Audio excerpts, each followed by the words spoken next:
Is this what you want? This fucking foliage? Is this what you want? Mr. Dips?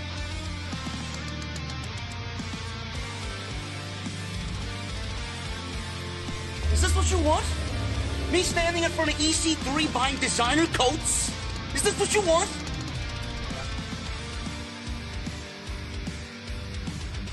Me sitting in some hipster hotel in Williamsburg, Brooklyn, fluffing pillows? Is this what you want?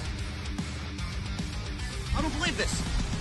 This graffiti art, it's the hotels, avocado toast. All I want is a fucking Guinness. An ice cold Guinness.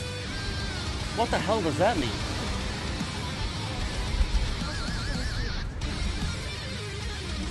Oh, this is what you wanted. This is your Monday Night Raw review right here on Off the Script. Oh, man. You know, I could sit here and say the same thing about Monday Night Raw that I do every single week, but I honestly think this week, at least at the start of the show, I'm not immediately going to go into shitting all over what was another terrible show on Monday night. It is just very difficult to actually care about anything on this show. They don't put any effort. I'm not going to put any effort into watching or caring about the show. Baron Corbin was in the main event tonight against Drew McIntyre. I walked out of the room and I started the podcast early because I just don't care. Then you got a 2-for-1 deal out there. You got Corbin and Lashley in the main event with Drew McIntyre on Monday Night Raw. If anything, that is a recipe for not wanting to watch the show. So that's exactly what I did. And I took my little side dish of maybe 10 extra minutes and I applied it to the show. 2020's been a terrible year, man, for everybody. If you are struggling through the year financially, if you're struggling through the year mentally, physically, if you find yourself without a job right now, I completely understand. I know how you feel. I've been there. I get it. I have people in my life that are going through the same thing. I have people in my own family mentally being broken down day by day, week by week, the longer this shit goes on. It's amazing, man, how every single week we wake up, you know, every day we wake up, never mind every single week, but every day we wake up, every week that we go through, it seems like everything is just piling on top of one another week by week by week. And before I even get into the actual wrestling tonight, I just want to send out my thoughts and prayers to Shad.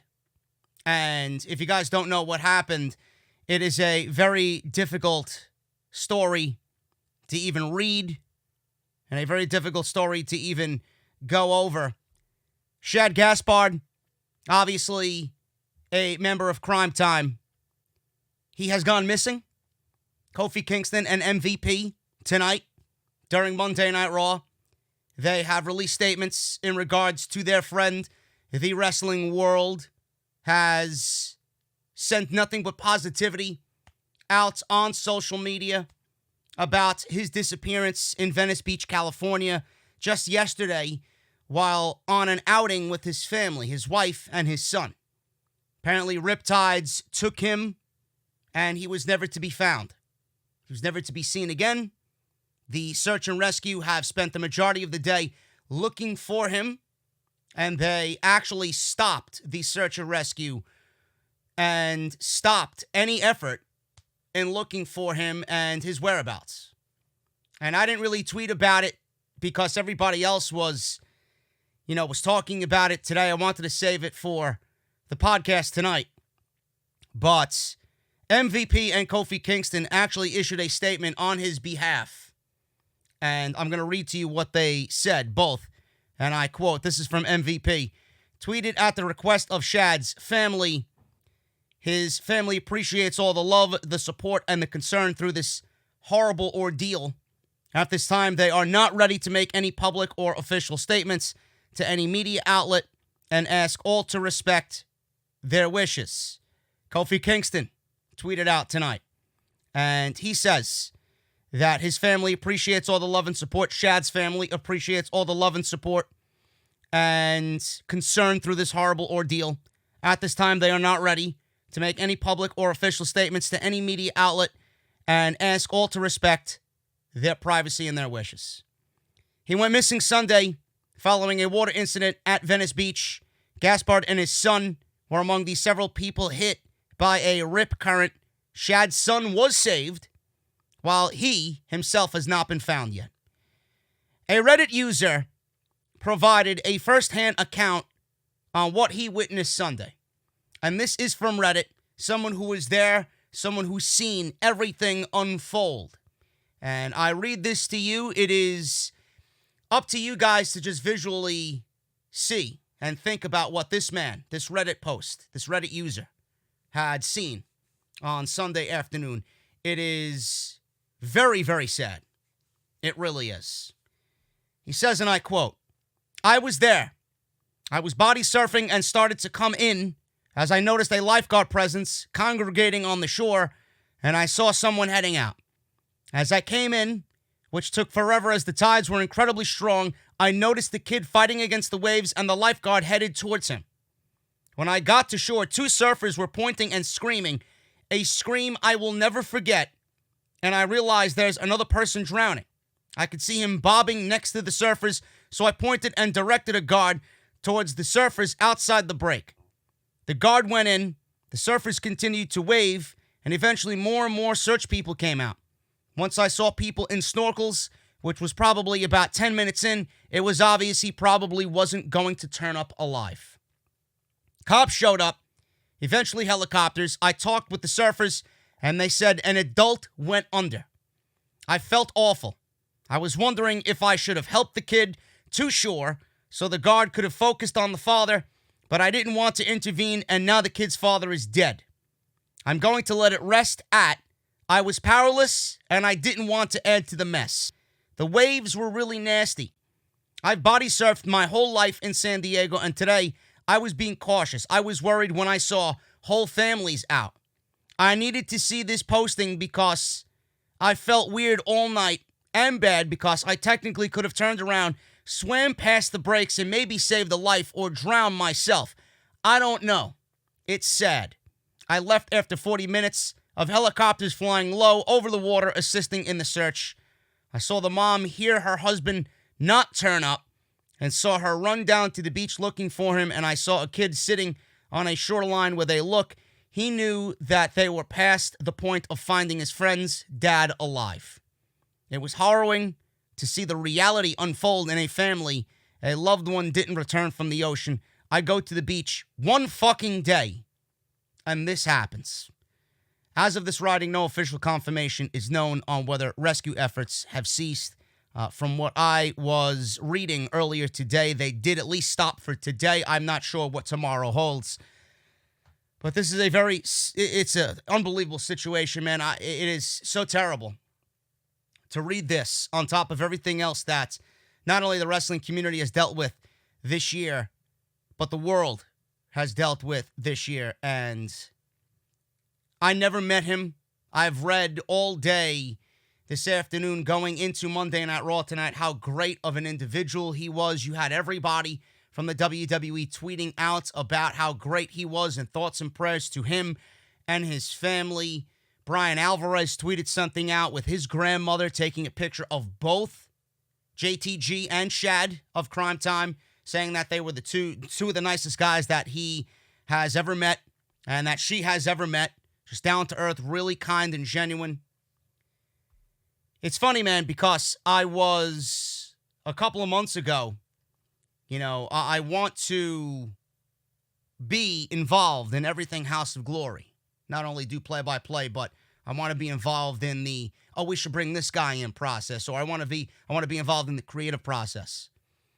My bosses came to me and told me about the tag team division because I'm big on tag team wrestling. A couple of people in the company listen to what I do. They know I love tag team wrestling. They know I'm big on tag team wrestling.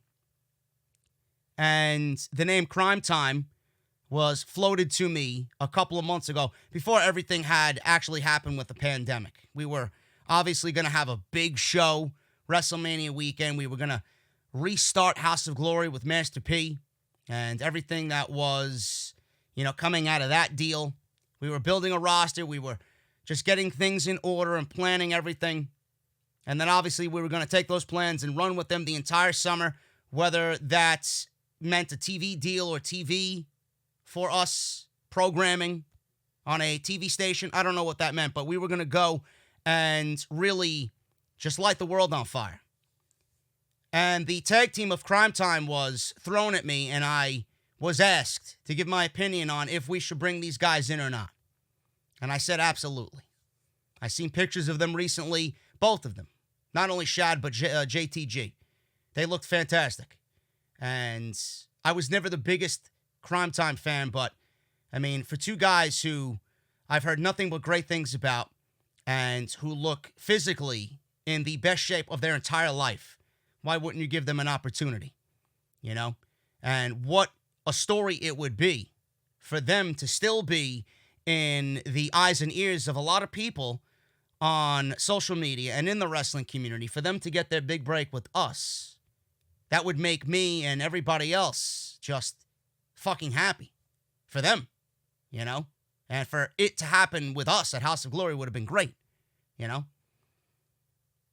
and it pains me to know that that might not ever happen.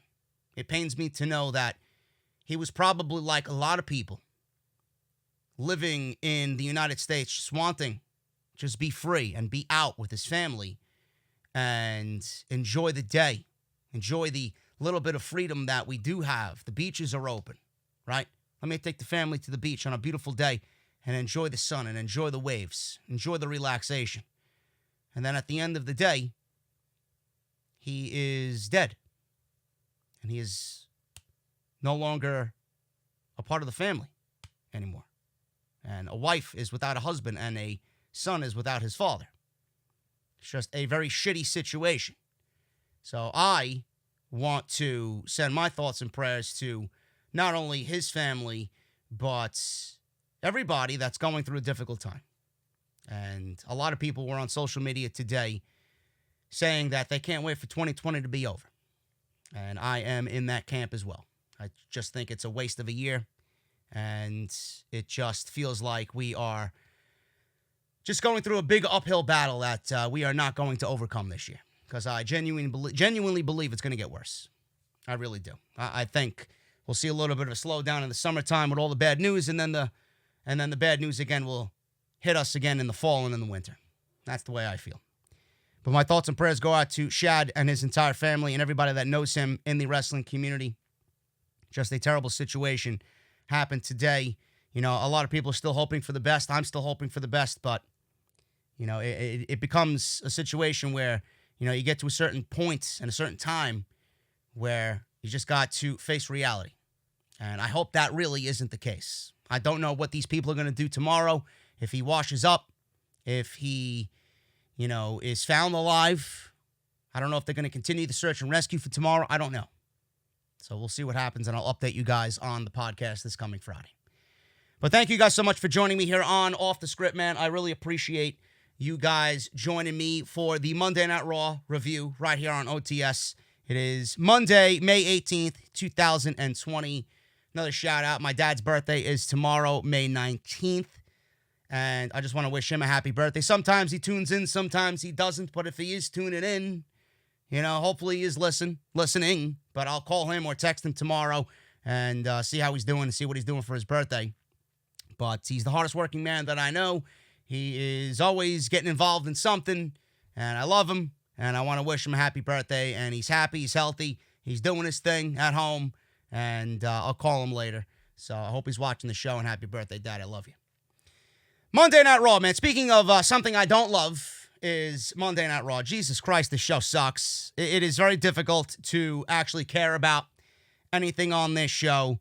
We got Baron Corbin on tonight's show. We got a women's tag team title match with the Moronics, the Get Off My TV Onyx, tonight against Alexa Bliss and Nicole Cross formerly Nikki Cross, Nicole Cross.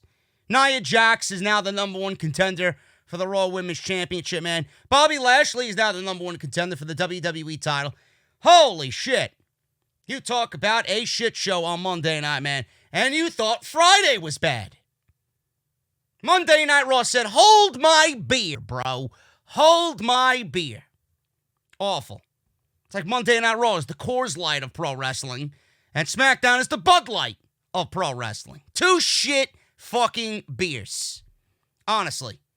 It is beer-flavored piss at that point. So we're going to go over what happened on tonight's show, man. It was bad. I know a lot of you guys are looking forward to the review. Some of you, most of you, I should say, let me rephrase that. Most of you did not watch the show and are just waiting for my thoughts and opinions on the show. So I thank you guys. But we'll dive into this. We'll go over it. And we'll figure it out. We'll figure it out. Just want to let you guys know. Did you know that Becky Lynch was pregnant? I mean, this might come as a shock to you. But Becky Lynch is pregnant, folks. I didn't think such a thing was a possibility. I mean, I didn't know. After the 98 fucking times I heard it from Monday last week up until tonight. Unreal. Unreal. And did you know that Randy Orton and Edge are going to produce the greatest pro wrestling match ever? I mean, oh my God, man, I can't wait to see them fail. I can't wait to see them try and deliver something that they will never deliver.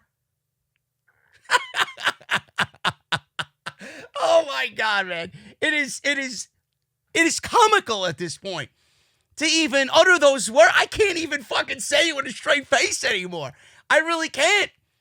How anybody believes that these two guys are going to put on the greatest wrestling match ever is a fucking moron.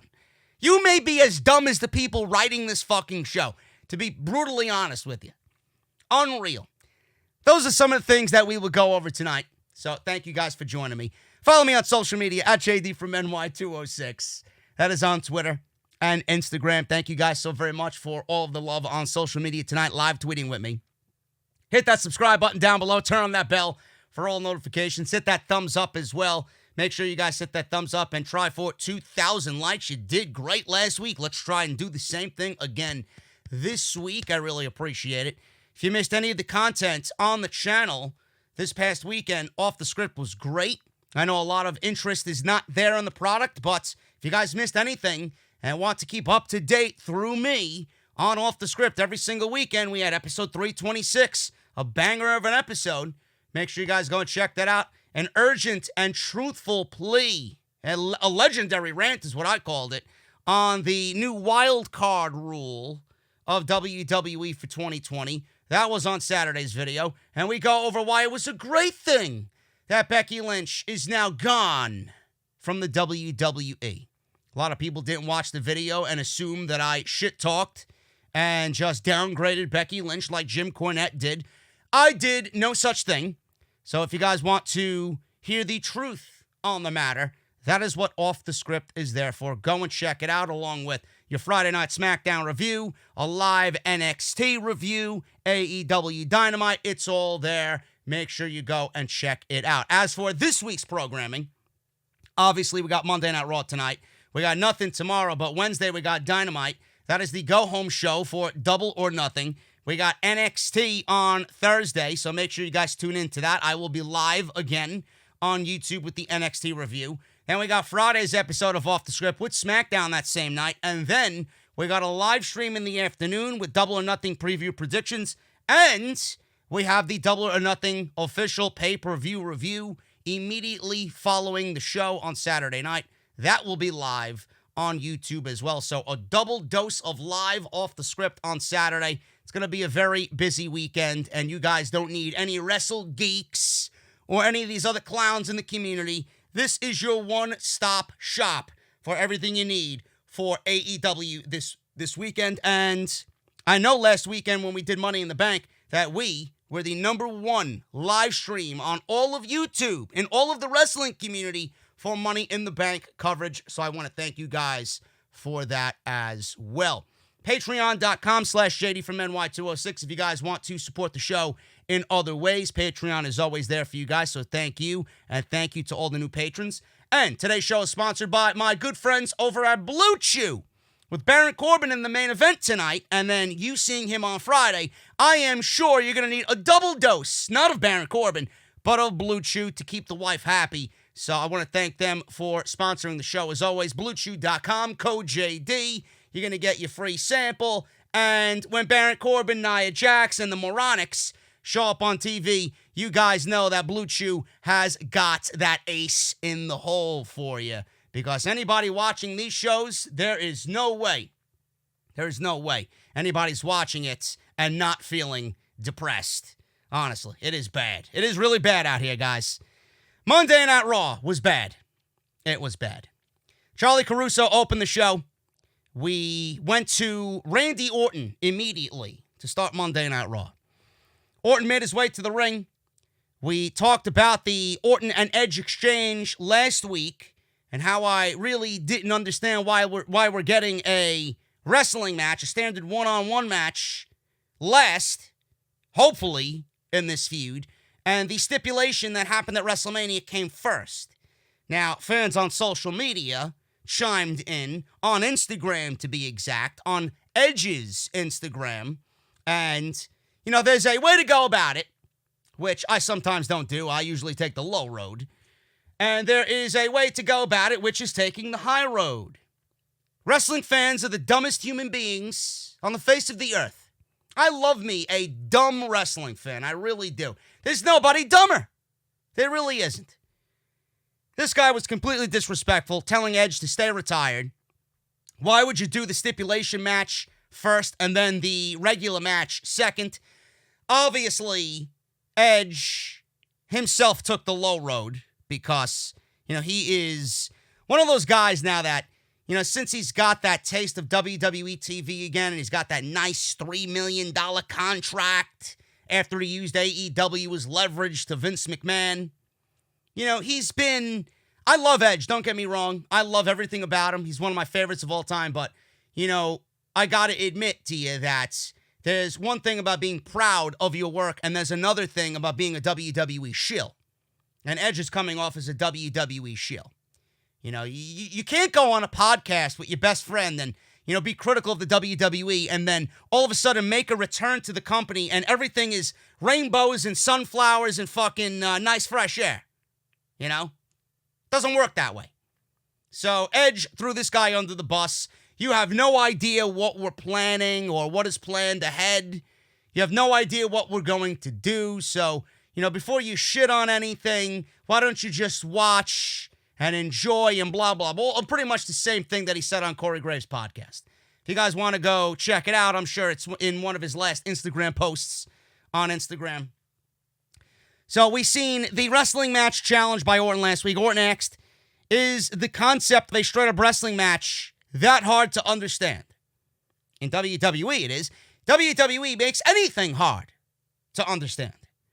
WWE stands for World Wrestling Entertainment. Wrestling is the basis of everything we do, he says. Why don't you go tell that to Vince McMahon? I'm sure Vince McMahon would give you another answer to that question or that statement.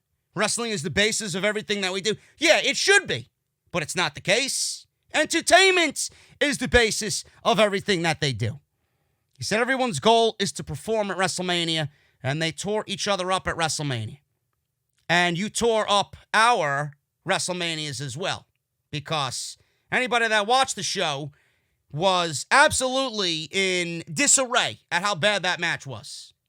It actually ruined some of WrestleMania for a lot of people, and I was one of them. It made WrestleMania that much worse of a show. And I don't mean that in a disrespectful way, but I know a good match from a bad match when I see one. So he said it pains him to say that Edge was the better man on that night.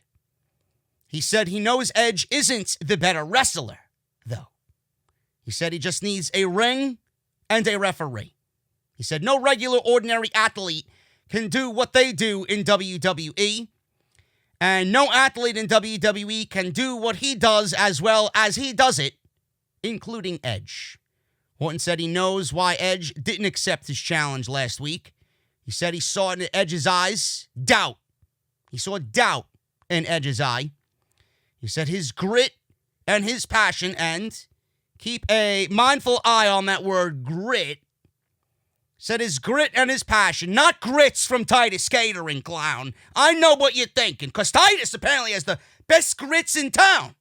I know. I have my sources. I'm not talking about those grits with cheese. I'm talking about Edge's grit and passion has faded and is gone. What once was grit and passion is now doubt and fear. What was love and excitement is now doubt and fear in regards to our viewing pleasure on Monday and Friday nights. More likely fear, because we don't know what Bruce and Paul are going to give us on Monday. And if it's anything like what we've seen in the last 2 months, it is obviously going to get worse. Fear. The fear is just going to grow. Edge's music played. He marched to the ring. We had a blast of smoke. I don't get why we need the theme music to play. There's no fucking fans in the audience, right? There's nobody there. Why doesn't Edge just come out pissed the fuck off? We need the whole big production, no matter where WWE is. Edge told Orton last week he spoke a lot about truths that he had to internalize. So he said Orton is playing a game of chess. I would much rather watch these guys play a game of chess than give us another match like they did at WrestleMania. That's just me. So he couldn't rush into his next move. He said he thinks it's a game. Yeah, you stand there with that stupid, smug smirk on your face. This is just a paycheck to you. I get it. Coming from the guy who used AEW as a leverage maneuver to get a $3 million a year, 3-year contract, 9 years, or $9 million for 3 years for Edge. This is coming from the same guy that used AEW as leverage to get that type of money deal to return to the WWE. So I'm not saying that it's about money to Edge, but maybe you shouldn't be mentioning paychecks and money to someone who we know loves money in Randy Orton when you yourself opted to come back to WWE because they paid you more than anybody else on the active roster. Just saying there. Doesn't really make sense when we, the internet, kind of have a good idea about what's going on. I get it, he says. I've said it before, I'll say it again. You are quite possibly the most talented person I've seen in a wrestling ring. This isn't the life you wanted. This was the life you were handed. This is your backup plan. So you're different than all those other superstars in the locker room. He then angrily told Orton he didn't go to sleep every night dreaming of becoming the WWE champion. He didn't save up his allowance so he could go to the show at the end of the month. And he didn't cry the night he won the Intercontinental Championship. He said that meant so much more to him because he was on his way to becoming one of the great workhorses in WWE. Edge then reminisced about beating him in 2004 for that very title.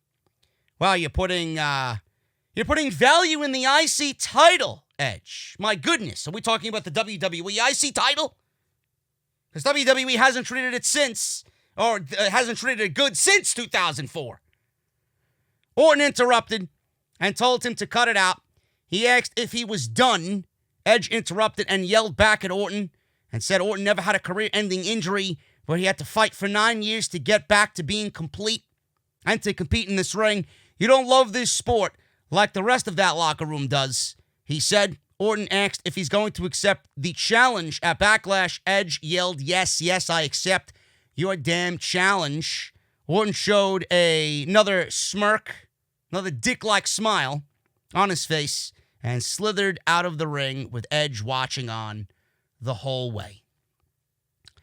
WWE has to be very careful about this because clearly, if you're watching the show, the initiatives that they're pushing. Becky Lynch is pregnant, as if she's the only fucking woman alive on the face of the earth. Becky Lynch is pregnant. And this is their new project, folks. Edge and Orton. We all know why they're back on TV. It's either one of two things. One, WWE is desperate for any type of attention on Monday night, so they're using their two biggest superstars on Monday night in Edge and Orton to generate a rating that may never be there for them.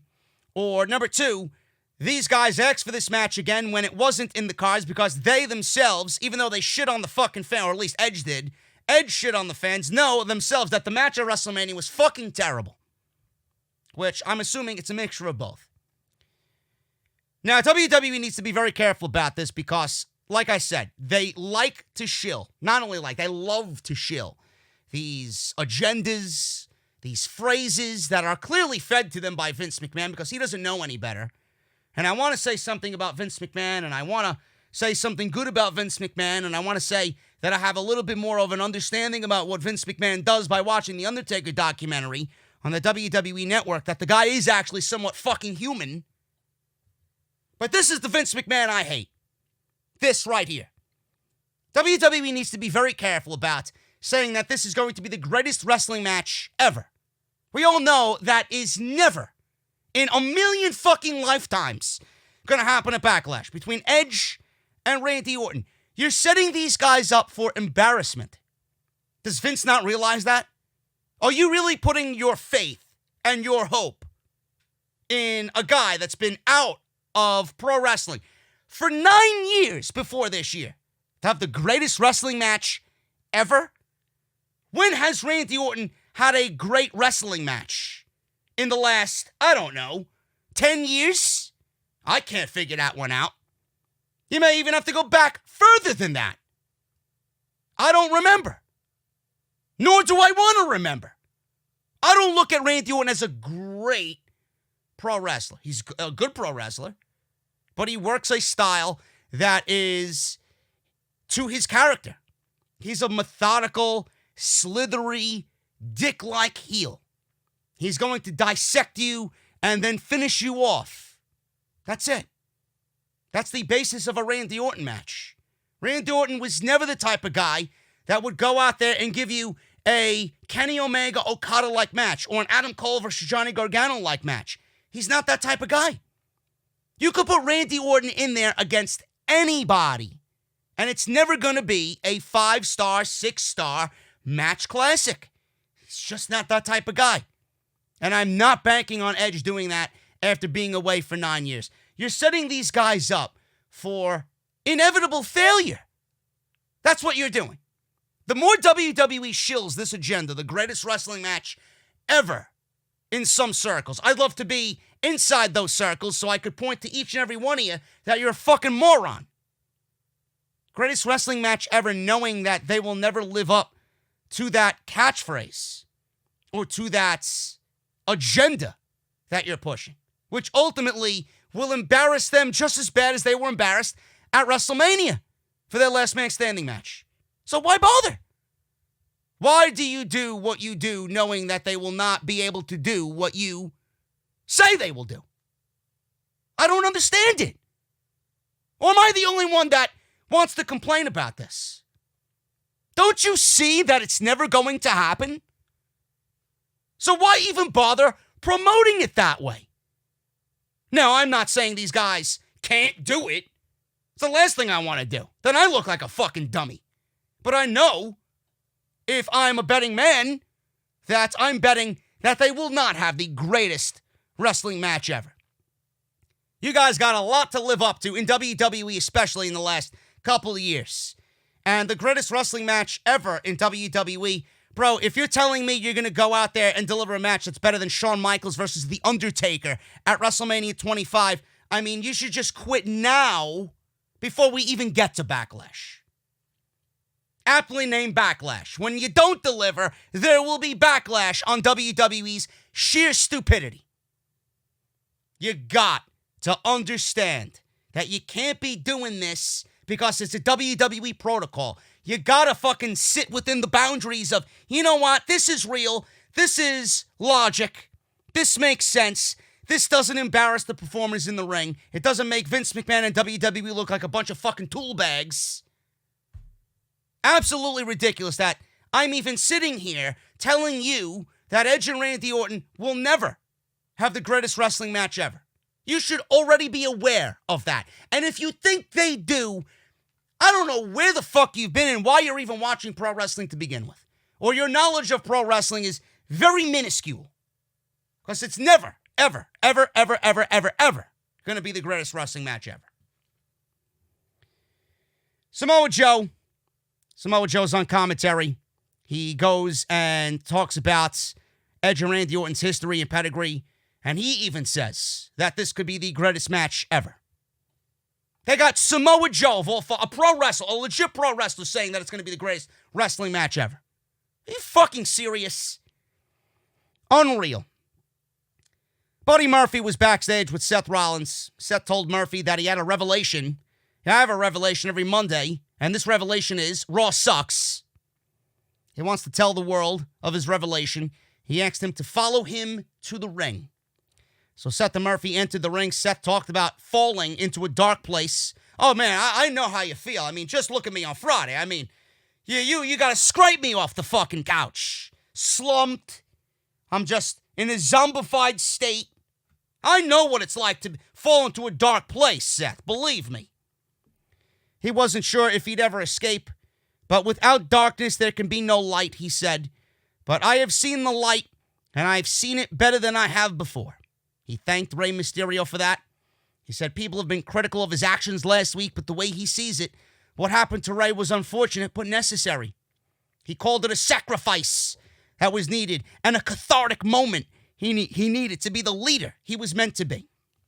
He said he wanted to speak to Rey directly, so he looked into the camera and he said he knows he is home with his family healing, but soon enough, he will come to understand that what happened to Rey Mysterio was a blessing in disguise. From the bottom of my heart, so when we see each other again, it doesn't have to be said, Rey Mysterio, you're welcome. So it looks like we have Rey. Remember when they were supposed to battle each other for the WWE Championship, I believe it was on Monday Night Raw all those months ago, and it never happened? And now we're getting it, but the title is not, obviously, on the line because neither one of these guys are the WWE Champion. So it looks like we're getting Seth Rollins versus Rey Mysterio at the aptly named Backlash. So Seth may have some backlash coming to him for taking out Rey Mysterio's eye. It makes sense. Suddenly, out comes the latest member of Sesame Street, Humberto Carrillo. Humberto asked if anyone believes him. He said Rey is his idol. He pounded his chest with his fist. He called Seth a coward. He slid into the ring and got in Murphy's face. Seth said if he's out there to fight him, he's clearly not dressed for the occasion because, he looks like a makeshift Brody Lee out there to Seth Rollins.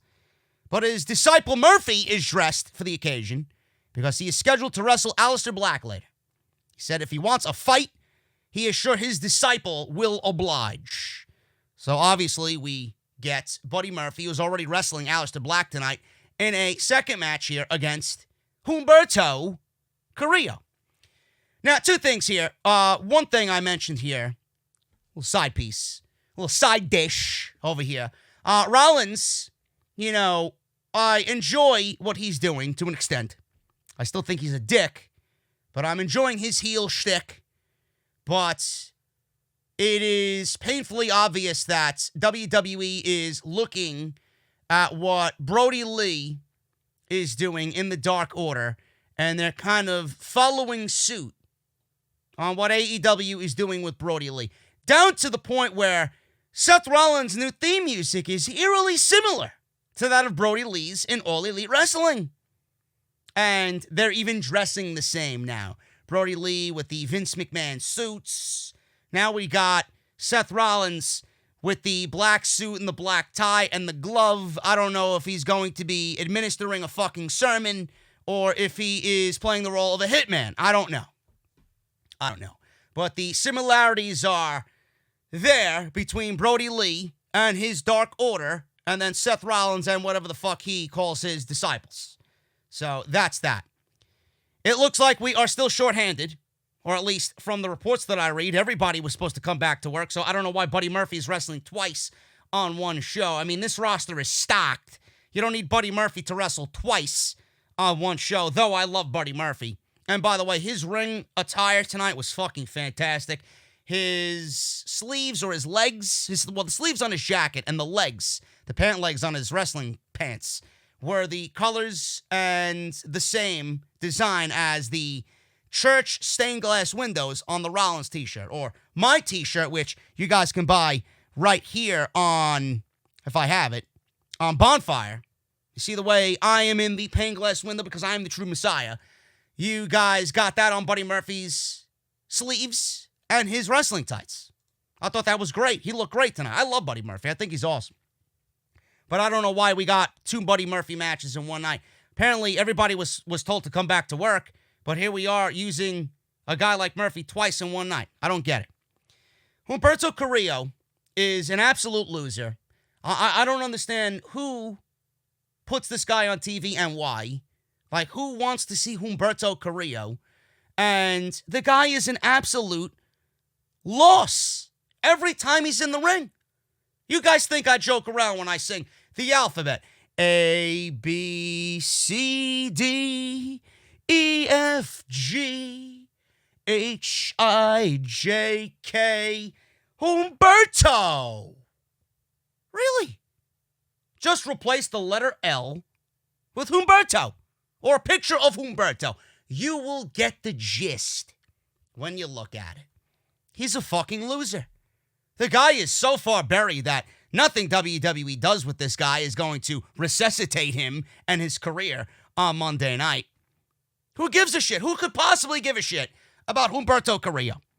Now, my buddy Jesse texted me, and we all thought, him and I thought, that Humberto was going to challenge Seth Rollins because Buddy Murphy had a match with Alesiter Black later in the evening. Now, that obviously did not become a thing. Rollins sent Murphy after Humberto, and I'm like, well, there you go. Humberto might get a win tonight on Monday Night Raw. And he still took the L. Buddy Murphy with Murphy's Law in 2 minutes. And he beats Humberto on Raw. I don't know, folks. This was the same guy that was challenging AJ Styles for the United States Championship. And now look at how far the mighty have fallen. Once a loser, always a loser is what I say. Back to catering you go, Carrillo. On Tuesday, I hear Titus has some nice Spanish rice. I hear it's delectable. Honestly. Moving on. King Corbin. King Corbin's on Raw, folks. Take a sip of my cold beverage. This is angering me. Baron Corbin on Raw. He was complaining to a worker backstage or referee backstage about why he doesn't have a private locker room. He complained that people weren't bowing down and serving his needs. What's going on Raw, he asks. We should be asking SmackDown that same question on Friday night.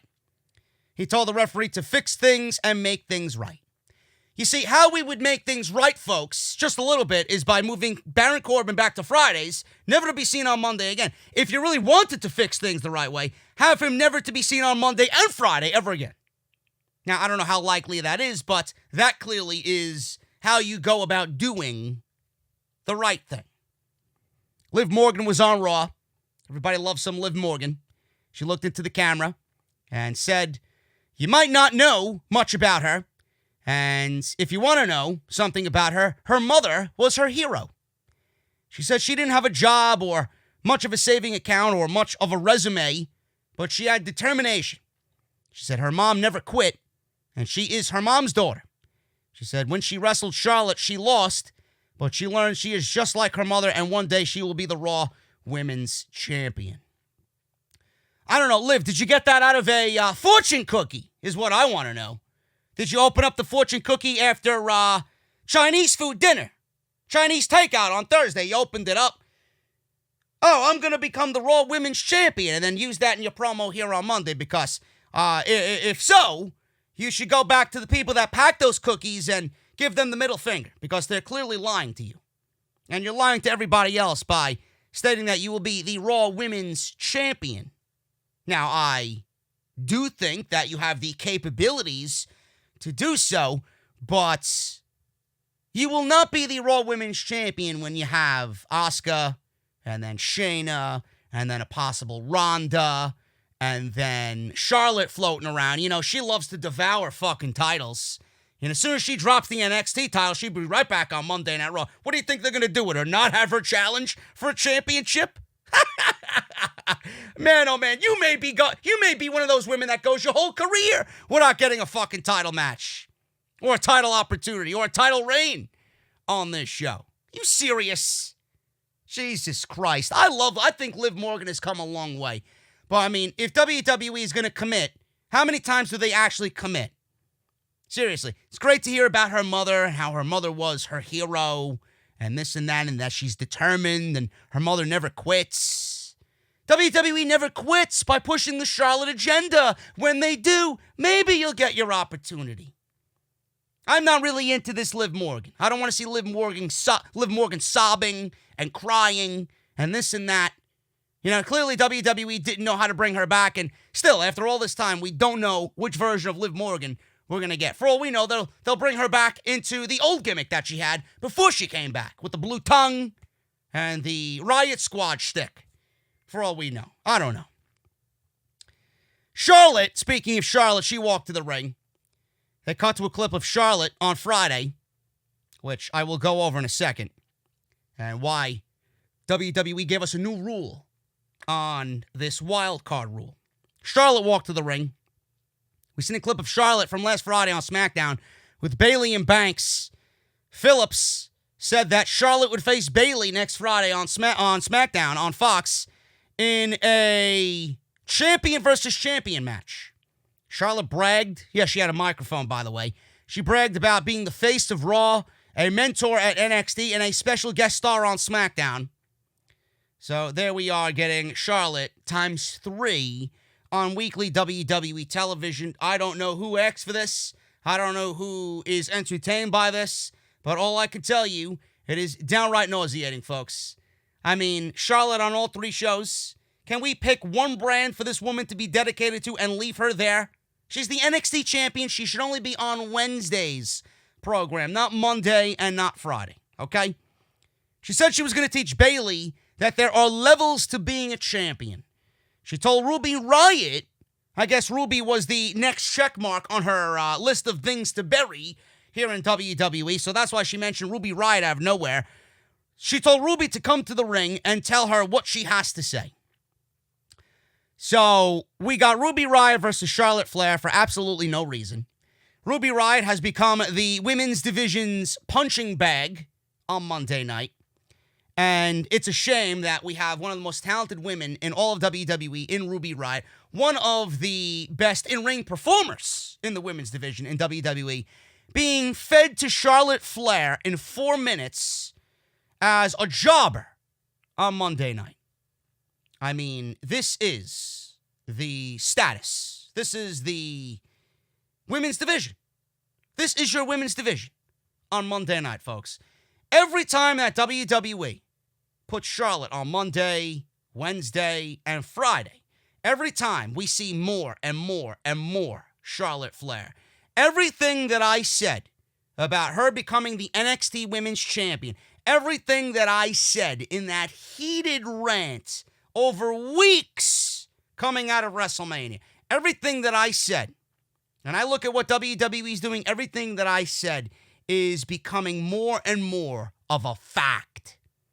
And I'm not surprised because, I mean, I am much smarter than a lot of people in the community. And Charlotte is actively, WWE, I should say, by way of Charlotte, is actively burying the entire women's division. There will be no women's division left for anybody when WWE gets done pushing Charlotte down our throat as the NXT Women's Champion. The best thing that WWE could possibly ever do this year is take that championship off of Charlotte at TakeOver in June, whether it's Io, whether it's Rhea, whether it's Io and Rhea in a triple threat match. Charlotte has to lose that championship. She is not a ratings draw. Nobody gives a fuck about Charlotte. Charlotte is actually, and I don't believe I'm saying this, 10 times worse than what WWE is doing with Roman Reigns, or was doing with Roman Reigns. This is much worse than the Roman agenda, folks. Seriously. At least Roman went a long stretch of time without even breathing about a world championship. Every time I look at Charlotte, she's on a show. Every time I look at Charlotte, she's devouring another female in the women's division, feasting on another woman in the women's division. How do you expect to build a women's division if you're throwing them at Charlotte left and right, one by one, every single fucking week? Does nobody comprehend this? Does nobody grasp the more you kill the division that there will be nobody left for the next in line? I don't understand this. Why is there nobody but Sasha and Bayley on the same level as Charlotte Flair? Why? You got Asuka, but nobody is going to talk about Asuka and Charlotte being in the ring. That's not going to happen because Asuka's got her own thing going on. You're not going to get Shayna in the ring. WWE picks and chooses who they want. Meanwhile, if you look at the totality of their women's division across all brands, you might have the best women's roster in the history of pro wrestling. And WWE opts to push Charlotte, Becky when she was there, Sasha, Bayley, Nia, and that's it. Now we're just getting Asuka. Then we got Alexa. Alexa got her time. She's the tag team champion. It's like they're pushing all of the same faces without any desire to push anybody new or build anybody up or give anybody an opportunity to at least creep up the ladder. How could you build a good division? How could you build a competitive division, a legit division, if you keep everybody else down here and then the 5 or 6 that you always push at the top of the ladder? The women down here are never going to get an opportunity. There's a ceiling that they can't get through. It doesn't work. It doesn't work. Who is Charlotte going to bury on Wednesday? Who's Charlotte going to bury on Friday? It's a running gag now. And with the wild card rule, because that's exactly what I'm calling it. I refuse to call it the brand-to-brand invitational. Bullshit. It's the wild card rule. With the wild card rule, WWE created this new rule where a superstar can only be invited to the other brand 4 times in 1 calendar year. So I'm going to keep a list on my notes every single week about who jumped ship from SmackDown to Raw and Raw to SmackDown. Because I want to see how I want to see how soon WWE breaks their own fucking rule. So Charlotte was already on SmackDown once on Friday. Now she's going to be on SmackDown again this Friday. So that makes 2 appearances. She's already blown through 2 appearances in 2 weeks out of the 4 that she is owed for this Wild Card 2020 rule. I want to see if WWE pushes Charlotte to 5, 6, 7 and breaks their own rules without even knowing. Because I will be one of the first people here to say, you know what? I thought it was 4. Here we have Charlotte on SmackDown for the 8th fucking time this year. She beat Ruby Riott with the figure 8. What else did you expect? Same old shit. Charlotte Flair is absolutely killing every aspect of WWE's women's division. Guys, I know it's difficult to sit through these shows. I really do. I mean, for Christ's sake, you got Baron Corbin coming over from SmackDown. I mean, you can't get any more demoralizing than that right there. But I am here to help you after a long 3-hour Monday Night Raw. This episode is sponsored by my good friends over at Blue Chew. Do you guys remember back in the day when you were always ready to go? Blue Chew can now increase your performance and give you that extra confidence in bed. BlueChew.com. That's like the color blue, clowns. BLUE Chew.com. Blue Chew brings you the first chewable with the same FDA active ingredients as Viagra and Cialis. You guys can take them after any show, day or night, anytime, even on a full stomach. And since they're chewable, they work up to twice as fast as a pill, so you guys can be ready whenever the opportunity arises. If you guys could benefit from more confidence where it counts, Blue Chew is the fast and easy way to enhance your performance. Blue Chew is prescribed online by licensed physicians, so you guys don't have to go to the doctor's office or wait in line at the pharmacy. Ships right to your door in a very discreet package.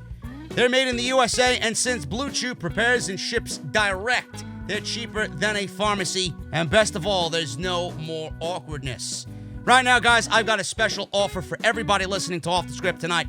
Visit BlueChew.com and get your first shipment free when you use our promo code JD at checkout. All you guys have to do is pay the $5 shipping and handling. Again, that's BlueChew.com, code JD Try it for free. Please, don't let the likes of Nia Jax, Baron Corbin, Lacey Evans, Alexa Bliss, the Moronics, ruin or demoralize your evening, please. Use Blue Chew, BlueChew.com, code JD to try it for free. It is the better, cheaper, faster choice. And I want to thank them for sponsoring the Monday Night Raw review right here on Off the Script. Bobby Lashley was interviewed. Oh, great. We go from Charlotte, the robot, the android, to the charisma-less Bobby Lashley. Caruso began to ask her a question. MVP came over, interrupted, and said he and Bobby have talked, and they won't be doing business. He said Lashley is preoccupied with clowns like R-Truth and his trophy wife, Lana. He says he's not determined to do what it takes to earn another title shot. He says he's not trying to cause trouble between him and his wife. He just called her a fucking clown. And he's not trying to do anything and cause trouble between Lashley and Lana. But she is a clown. I mean, give me a break. You see the way she yells in fucking Banshees on Monday Night Raw? But he asked him to think about when Lashley's going to free Lashley. He walked away, and Lashley began thinking. Maybe Lashley should be thinking about when his contract is up so he can walk out and maybe go back to Impact Wrestling where they actually gave a shit about how to book him. Because clearly it's not happening on Monday night. Street Profits arrived at their axe-throwing comp. Yes. I mean, if you're asking yourself on your listen here to me, whether you're listening to me on YouTube or iTunes or Spotify, whether you're in the car going to Walmart to go buy some groceries, yes, I did say axe-throwing competition. There was an axe-throwing competition between the tag team champions on Raw and the number one contenders for the tag team championships on Monday Night Raw. Fucking axe-throwing competition. Viking Raiders had supporters around them. They were all dressed appropriately for the Viking theme here.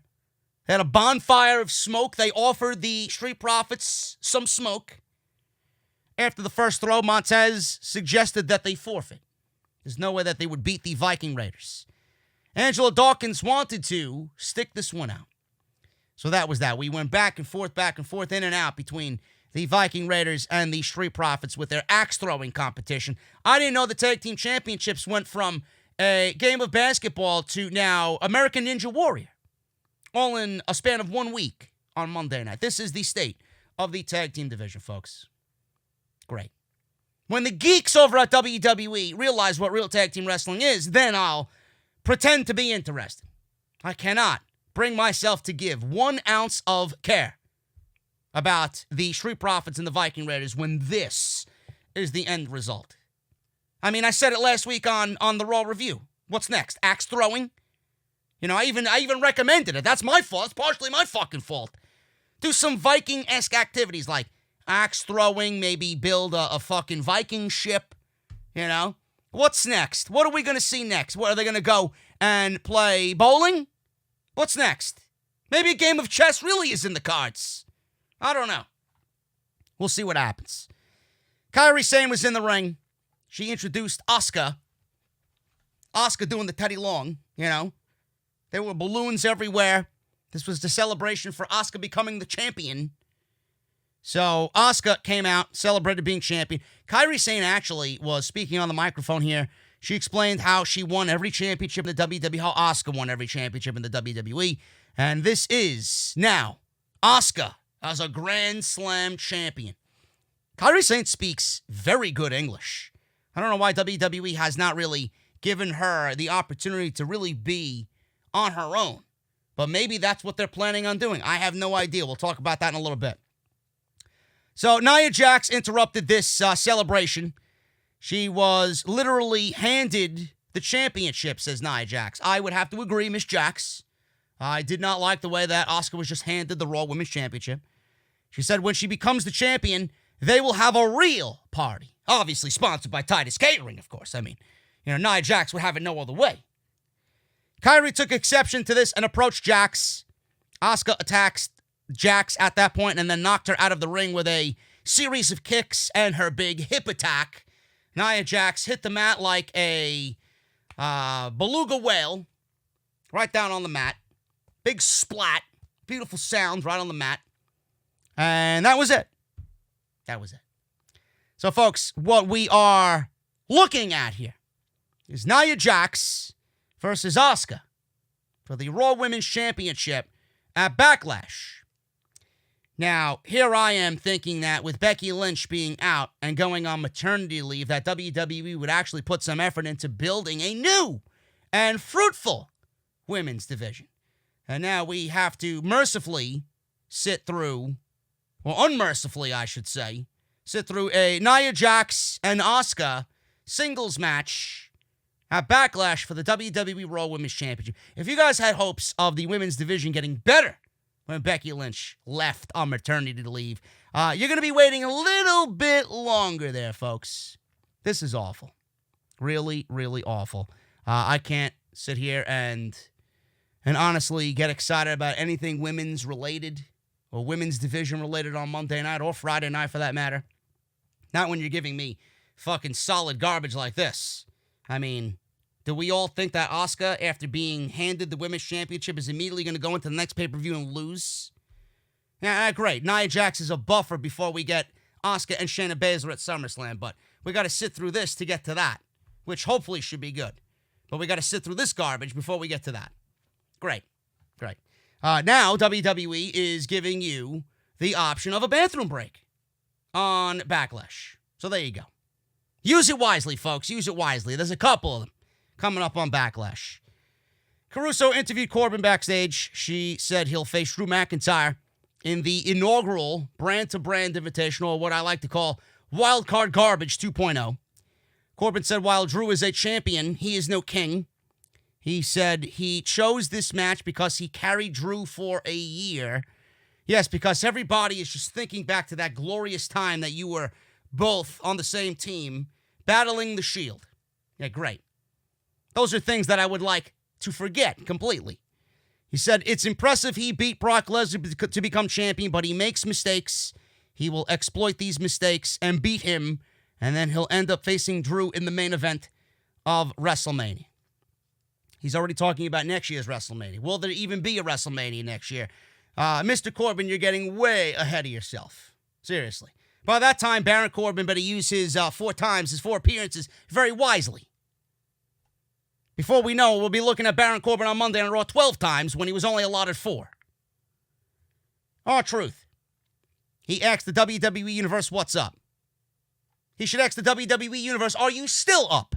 Meaning, did you fall asleep yet?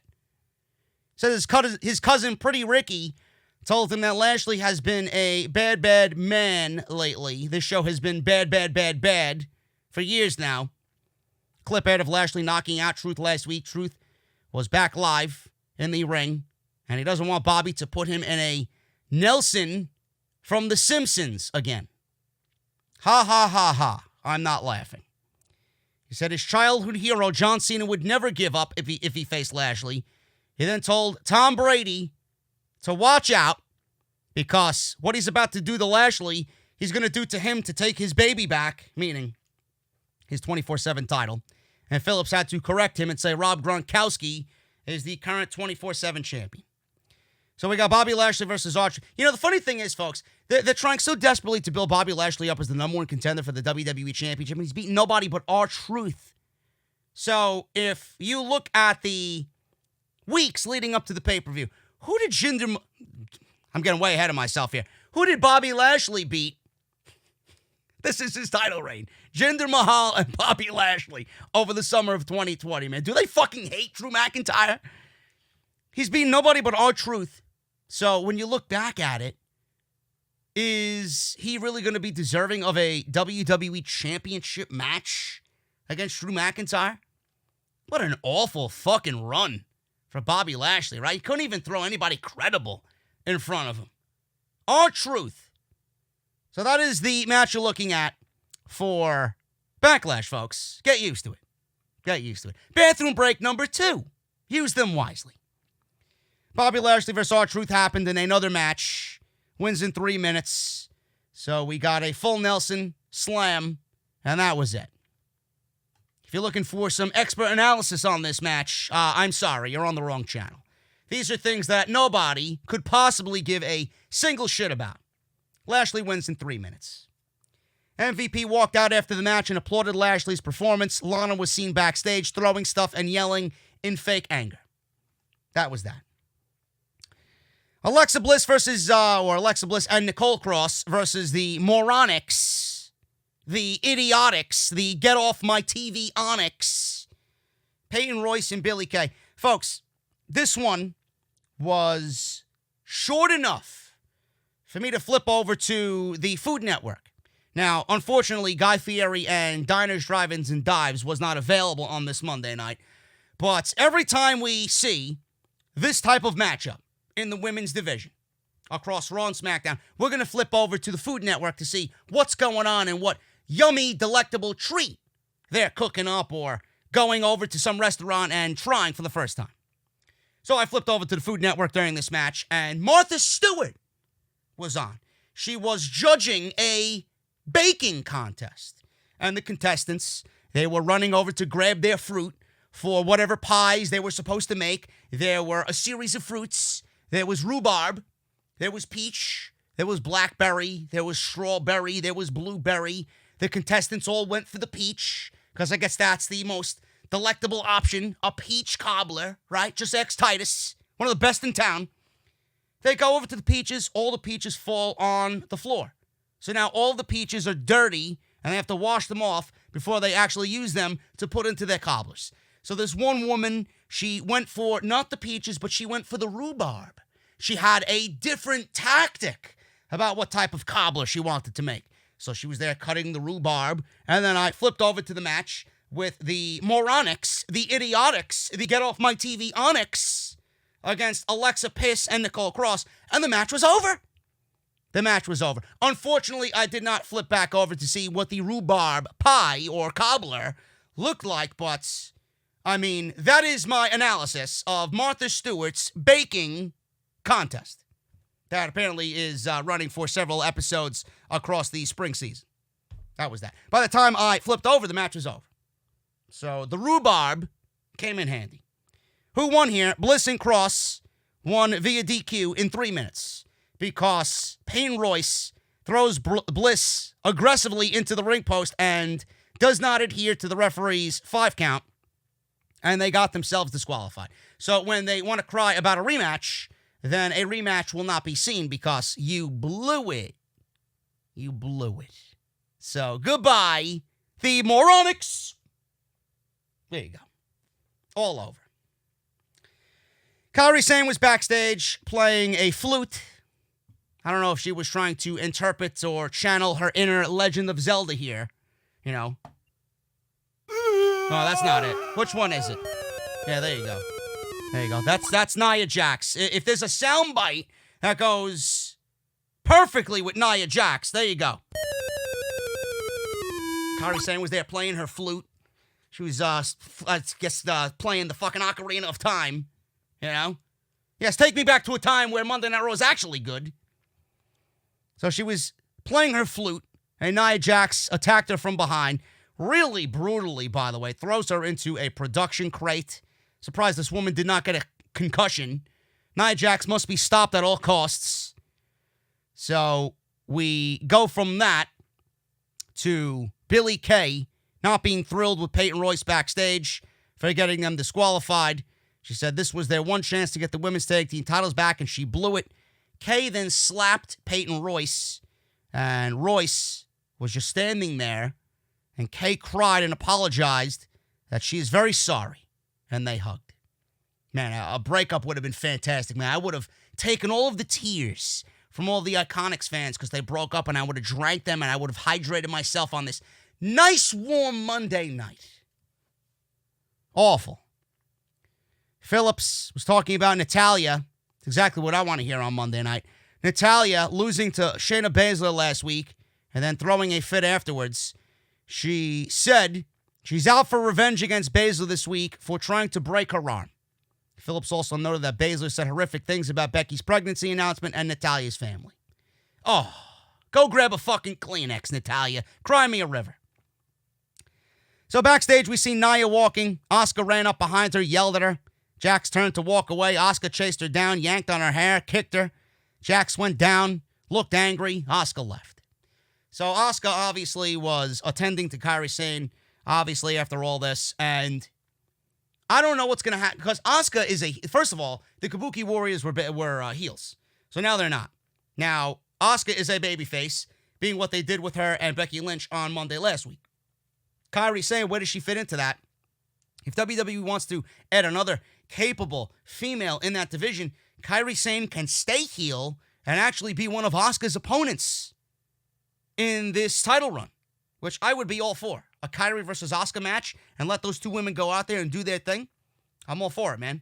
Maybe Kairi Sane stays heel and goes on her own and turns on Asuka after all of this, because she didn't really do anything to prevent Nia Jax from harming her again, and we have the two split up. I think that's the best way to go about it. Either that or Kairi Sane is really stalling on going back to Japan. Maybe the flights are not to her liking as far as price goes. So we'll see what happens there. Shayna Baszler versus Natalya submission match. I mean, if you think this is a submission match, folks, you have no idea what the fuck a submission match is. Baszler taps out Natalya in 4 minutes. So she locked in the Kirifuda clutch. Baszler went for a sharpshooter, and Natalya tried to apply the sharpshooter. Baszler reached the bottom rope, but there are rope breaks in this match. I really don't understand. Who made this ruling? Now there's a submission match with rope breaks? Are you fucking serious? Why don't you go ask Stone Cold Steve Austin and Bret the Hitman Hart that at WrestleMania 13 rope breaks in a fucking submission match? Why are we changing the rules? There must be another Vince McMahon rule, like it was last week when Rollins got himself disqualified. Baszler pulled herself to the floor to break the sharpshooter. They went back to reversing each other's submissions. Obviously, like I said, Baszler went for the sharpshooter. Natalya went for it. But Baszler locked in the Kirifuda clutch. Natalya fought for a good 20 seconds before tapping out, and that was it. They cut to Natalya in the ring, looking very saddened over her loss. The WWE crew began to, I guess, fill the ring with chairs and posters for the Kevin Owens show that was coming up next. Put out a big black mat. She kicked the bottom rope. She was frustrated. She lost it, throwing the signs and the chairs outside the ring. And Joe said this is unprofessional and beneath the legacy she represents. Saxton said he understands his point. Joe asked if he really does because there's no disagreeing with him. Joe said maybe she needs to take some time off if she's going to act this way after every loss. Now, I don't blame Natalya for acting that way. The division sucks. Go home. Stay home. We don't need you. The division is in fucking shambles anyway. It's not getting any better. Go home and quarantine with your husband. So, we go from that to the Kevin Owens show. And Kevin Owens is out there. Kevin Owens observed Natalya destroying his set.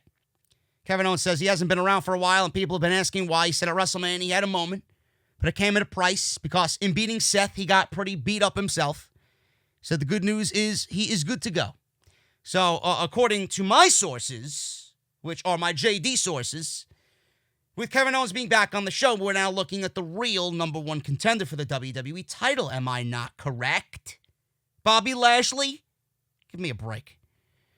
So the Kevin Owens show has returned, he said. He then introduced Vega and company. As they walked out, the announcers wondered what the dispute with Theory was with Garza and Andrade. So they all come to the ring.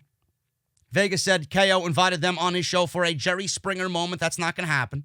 A little outdated there with the Jerry Springer reference. Is he even still a thing? I mean, really. That's how out of touch Vince McMahon is, folks. She said, after one little argument, they think her empire is crumbling, but they're wrong. She said Andrade is a god amongst insects. She said Garza is the lethal Lothario who breaks faces and breaks hearts. She said that brings her to Theory, a prodigy who at 22 years old is just this damn good. She said she is the best at this business, and she is the best that this business has seen in a very long time. KO stood and watched from the ring apron. He wasn't even in the ring interviewing these people. She said they came from the streets and survived. She said the streets weren't made for everyone, and that's what sidewalks are for. She called him out for not even giving them the respect of being in the ring to interview them. KO said one could argue that he's showing them more respect by letting them have the ring. Also, I love Kevin Owens, by the way. Also, he said if the last few months have taught him anything, if he's in the ring with more than one person, things can go off the rails, meaning, social distancing. He said they aren't his only guests. He introduced Apollo Crews. Crews ran out and tackled Andrade, and Theory and Garza tried to pull them apart. This obviously leads to a tag team match because Raw. Kevin Owens and Apollo Crews versus Angel Garza and Andrade. This one went 3 minutes. So we got Garza shoving Crews from behind, but Crews ducked. And then Theory punched Garza, clearly inciting a riot here. Crews then gave Garza a big sit-out powerbomb for the win. So Apollo Crews is back. He wins with Owens in 3 minutes, and that was it. Andrade attacked Theory after the match. Saxton said what happened was an accident. Garza then joined in on Andrade's beatdown of Austin Theory, which spilled to the floor, and that was it. So Theory was ultimately kicked out of the Spaniards group here with Andrade and Mr. Angel Garza. So that's that. And there were rumors that he was being brought back down, or at least called back up, I should say, to NXT, but alas, WWE has let us down again. Caruso interviewed Drew McIntyre backstage. She said he is a fighting champion. Drew says he's not sure if it's him finding the fight or the fight finding him, but he's having a fun time. I'm not. He said as far as he's concerned, every Monday night is a good time for a Claymore party. He said he and his number one dream match has fallen into his lap. He intentionally almost called Baron Corbin, or King Corbin, Baron, which, is his name. Give me a break. How long can we call him King? I can't wait for WWE to have the King of the Ring so that we could get Baron Corbin in the tournament to defend his crown, ultimately to lose, so we don't have to call him King anymore. He said he's seen Corbin in real life in hotels and airports interacting with the general public. This is genuinely a terrible, terrible human being. He said he'll do whatever it takes to get the job done, and he's dangerous in the ring. He said if he thinks he can travel from SmackDown to Raw and beat him, he's out of his damn mind. He's out of his damn mind for thinking that he could travel from SmackDown to Raw and make this a good show and a good main event. He's out of his fucking mind. He said he has a Claymore fit for a king with his name on it. We've seen the Viking Raiders and the Street Profits do the axe-throwing contest. Ford asked for silence, and he says he was going to get his Tiger Woods on. Ivar thought there was a tiger in the woods and acted all scared. Eric told Ivar this is the first time he's seen performance anxiety, and it's totally normal. Ford then threw the axe, and it went way past the target. Completely missed his target by at least 100 feet. Everybody started laughing. Ford told Dawkins to relax when it was his turn.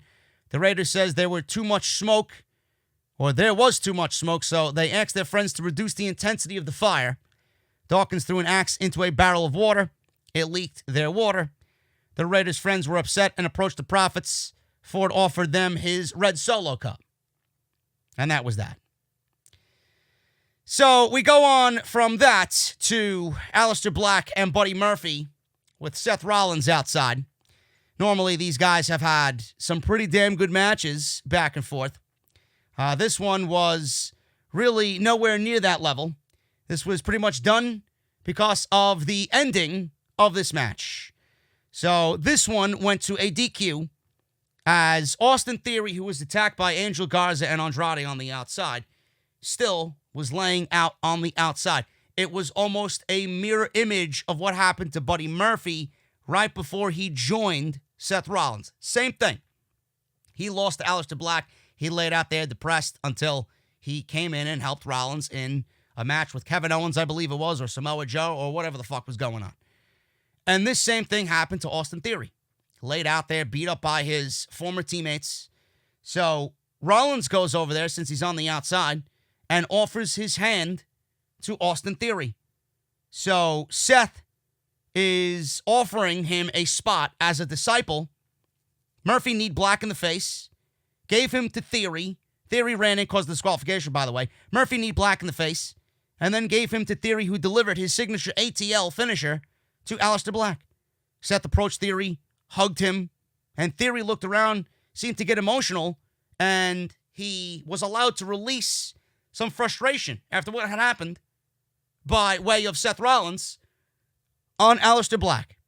And Seth apparently has Austin Theory now in the group with Buddy Murphy. So this was never a long-term thing with Andrade and Angel Garza, with him being in that group. And after that, I honestly think the best move for him would have been to go back down to NXT. I don't know why WWE keeps him on the main roster. He's 22 years old. He doesn't need to be there yet. It's great to get his feet wet. But where I do think he belongs is in NXT. He's got a lot of time to develop. He's got a lot of championships to win down in NXT before he gets back into that main roster level on Monday or Friday night. I don't see this being a good move.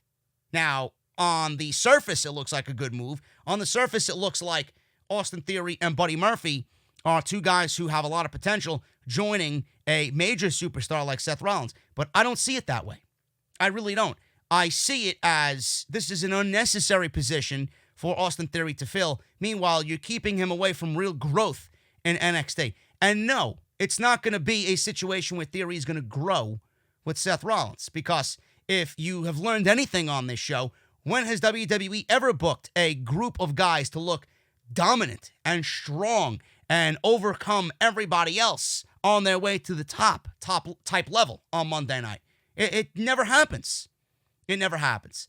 So what good is it going to do Theory when he is ultimately going to be in the same situation he was in with Garza and Andrade? You can win and start out looking good, and then WWE always pulls the rug out from underneath you, and we'll be looking at the same situation with Theory with Rollins as we've seen with Theory and Zelina and her group of guys. They will ultimately be booked in a feud against another group or another set of guys and look like losers. Nobody ever comes out on top in these things that needs to come out on top. So spare me the, Austin Theory's going to get the Seth Rollins rub. How can he get the Seth Rollins rub when Seth Rollins himself is Luke fucking Warm? I don't see how that is going to work in Austin Theory's favor in this situation when the real move that should have been made, the big move that is going to help him more than being paired with Seth Rollins, is a move down to NXT. So spare me your, he's going to get over because he's with Seth Rollins. Give me a break. He's on the main roster. He should have been on his way to being over legitimately by now. Now pairing him with Seth Rollins, he's going to get over? Rinse and repeat. The vicious cycle continues on the main roster, folks. Nothing ever works out the way you think it is. I'm sorry. This will do nothing but have another similar outcome as to what Theory has already been through on the main roster. Failure. The Viking Raiders, they're continuing their axe throwing. Profits missed everything. No bullseyes for them. Then Eric casually throws it onto the bullseye. One axe after another. They were all cutaway shots, clearly. They were not nailing these shots. So there was zero evidence that they were actually any good at it, but I would assume that they're pretty decent at it. The Profits went again and missed everything. It was like 10-0. So we got Ford finally hitting the bullseye. Celebrated and danced. He danced, and then a police car shows up at the scene. They asked who threw an axe into their windshield. The officer said they can find out who did it based on who is the worst at hitting the target. Dawkins hit the bullseye with his back turned to the bullseye. Clearly a, dubbed-in shot. And the police officer was female and asked if they know how dangerous it is to be throwing axes. And someone could get hurt doing this type of activity. Now, nobody was social distancing here. I thought she was going to mention something about social distancing, but she didn't. She said she'll let them go because Ivar is cute. And then she pointed to Eric and said, you, not so much. And then everybody started laughing. So that was that. Apollo Crews is getting another United States Championship match. He said next week he is once again challenging for the United States title against Andrade. Said it feels great to say that out loud. Vega walked in, said that he could cut his losses and walk away now with one good knee, or he could face Andrade next week and never walk again. Crews says he's wrestling next week for the title and he is going to walk out the U.S. champion, which means he will walk out the U.S. champion because there's no reason why you're bringing this guy back and not going to have him win the United States Championship. You know, the big comeback story, the big knee problem on his way to winning the U.S. title should be a decent match, and Andrade ain't doing anything with it. Why not give Apollo a run at the title? And finally, guys, Drew McIntyre versus King Corbin. If I watched 1 second of this match, I'd be lying to you. This one went 8 minutes. I'm getting my notes here from PW Torch. We got McIntyre winning in 8 minutes. So, Drew delivered a Future Shock DDT. Claymore for the win. Show closed with Drew McIntyre celebrating and mouthing off at Lashley, who was standing on the stage. He said the WWE Universe has been waiting a long time for Lashley to stand up. He told him to bring it. That was the way Raw ended. I walked away from my TV at 10:50. I was not watching a Baron Corbin main event on Monday night because I can barely stand Baron Corbin on Friday night. You want me to watch him on fucking Monday? Give me a break. Guys, I'm getting out of here. I've been here long enough talking about this shit show called Monday Night Raw. If you enjoyed the video, hit that thumbs up. I would really appreciate it. Let's try for 2,000 likes on the video. Follow me on social media at JDfromNY206. That is on Twitter and Instagram. Hit that subscribe button down below. Turn on the bell for all notifications. If you guys want to support, patreon.com/JDfromNY206. And if you missed any of my other content on the channel, links are down below. And don't forget about my boys over at Blue Chew. BlueChew.com, code JD to try it for free. Guys, I am getting out of here. I'm exhausted. I'll see you right back here on Wednesday. Might be live. Might be going live for the Dynamite review with Jesse. So don't miss that. And I will see you guys right back here on Wednesday with more content during this Double or Nothing week. See you guys then.